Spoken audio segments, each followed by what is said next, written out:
Hello and welcome to a new module, Working Capital. Working capital is a pretty straightforward module that deals with capital available for managing the day-to-day operations of a business. Before we jump into the details, let me give you an overview of working capital, what it is, why it matters, and how it fits into the financial management of a company. A company with strong sales, rising profits, and growing inventories may appear successful but end up shutting down the next day. Why? Because it was not able to pay its suppliers. The day-to-day operations of a business may seem trivial, often overshadowed by strategic decisions and long-term investments, but managing this plays a key role in a business's survival. This is where working capital comes in. It represents the capital available for the day-to-day operations of the business. Working capital is what a business uses to purchase inventory, make credit sales, and settle obligations with suppliers. Working capital is calculated as current assets minus current liabilities. Let's examine this closer. Current assets are resources controlled by a business, such as inventory, trade receivables, and cash itself, that are expected to be converted into cash in the short term. Current liabilities, on the other hand, are obligations such as trade payables, bank overdrafts, so on, that must be repaid in the short term. In an ideal scenario, if current assets equal current liabilities, the working capital is zero, meaning the business's operations are fully financed by suppliers and short-term creditors. However, in practice, current assets usually exceed current liabilities, creating a short-term funding gap. This gap, the net current assets position, reflects the business's investment in working capital.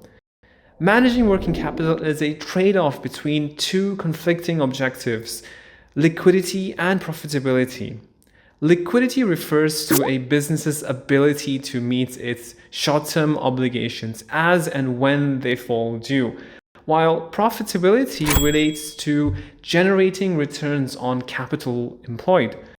These objectives often conflict. For example, a business that invests heavily in working capital by holding a higher level of inventory, extending more credit to customers, maintaining higher cash balances, and relying less on payables may be prioritizing liquidity. However, this approach requires financing, which ultimately reduces profitability.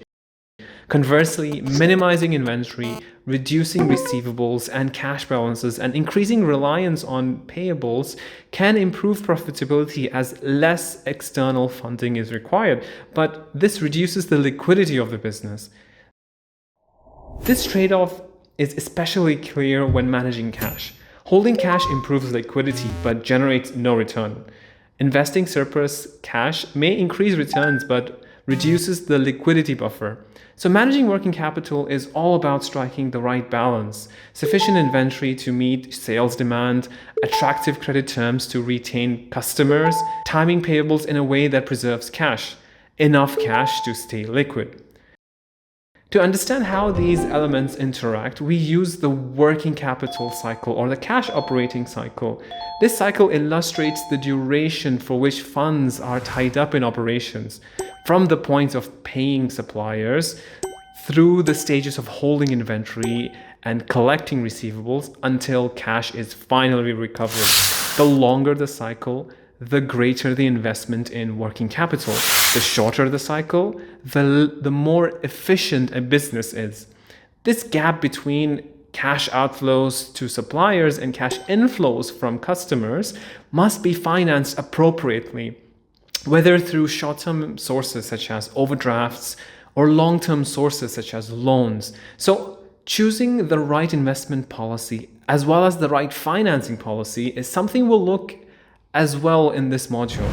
So to wrap up, we've introduced the concept of working capital, identified key components, explored the conflicting objectives of liquidity and profitability, and highlighted the importance of managing and financing working capital. In the coming lessons, we'll learn more about the cash operating cycle, how to manage each component of working capital, and the policies behind financing working capital. So I'll see you in the next video.